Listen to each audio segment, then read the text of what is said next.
نمازی اگر بغیر سترے کے نماز پڑھ رہا ہے تو اس کو سترے کی طرف کیا جا سکتا ہے، یا پھر کوئی سترہ اس کے سامنے لا کر کے رکھا جا سکتا ہے۔ اس کے جواز کی بھی وہی حدیث ہے جو امام بخاری، صحیح بخاری میں باب کے اندر ہی حضرت عمر رضی اللہ عنہ کا انہوں نے جو ہے عمل بیان کیا ہے کہ قال عمر المصلون احق بالسواری من المتحدثین الیہا ورعى عمر رجلا يصلي بین اسطوانتین فادناہ الى ساریۃ فقال صلی الیہا، کہ حضرت عمر نے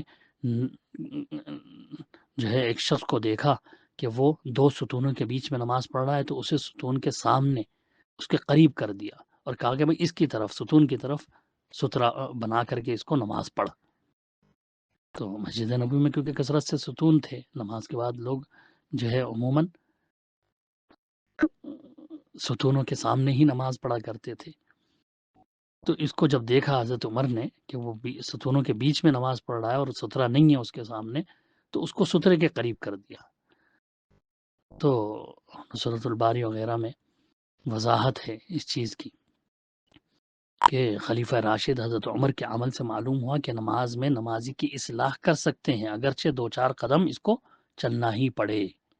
تو اس سے پتہ چلا اگر کوئی بغیر سترے کے نماز پڑھ رہا ہے تو اس کے سامنے سترا رکھ سکتے ہیں یا اس کو کھینچ کر کے سترے کے قریب کر سکتے ہیں، جیسا کہ خلیفہ راشد حضرت عمر بن خطاب رضی اللہ عنہ نے کیا۔ مصنف عبد الرزاق وغیرہ میں اس طرح سے ہے یہ روایت کہ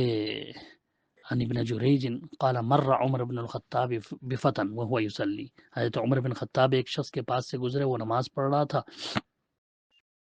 فقال عمر فتن یا فتى ثلاثا، اے نوجوان، تین بار آواز دی حضرت عمر نے۔ حتی رأى عمر انه قد عرف صوته،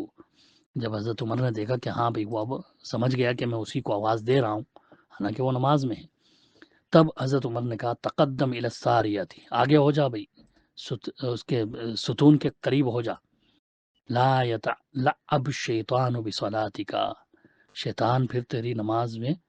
وسوسے نہیں ڈالے گا۔ فلست برأیی اقولہ، یہ میں اپنی رائے سے نہیں کہہ رہا یہ بات میں تجھ سے، ولیکن سمعتہ من رسول اللہ صلی اللہ علیہ وسلم، لیکن میں نے اللہ کے رسول صلی اللہ علیہ وسلم سے یہ بات سنی ہے۔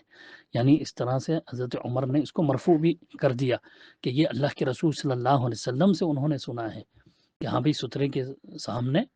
کھڑے ہو کر کے نماز پڑھو تاکہ شیطان وسوسہ نہ ڈالے۔ تو اس کو آواز دے کر کے تین بار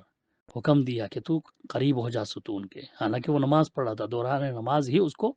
یہ حکم دیا حضرت عمر رضی اللہ تعالیٰ نے۔ مصنف ابن ابی شیبہ میں بھی حضرت قرہ بن ایاس رحمۃ اللہ علیہ کہتے ہیں کہ حضرت عمر نے مجھے دونوں ستونوں کے درمیان نماز پڑھتے ہوئے دیکھا تو مجھے پکڑ کر سترے کے قریب کر دیا اور کہا صلی علیہا، اس کی طرف نماز پڑھ۔ ایسی بہت ساری روایتیں ہیں جس سے یہ واضح ہے کہ اگر نمازی کے سامنے کوئی سترہ نہ ہو اور لوگ گزرنا چاہیں تو نمازی کو سترے کی طرف کر دینا چاہیے،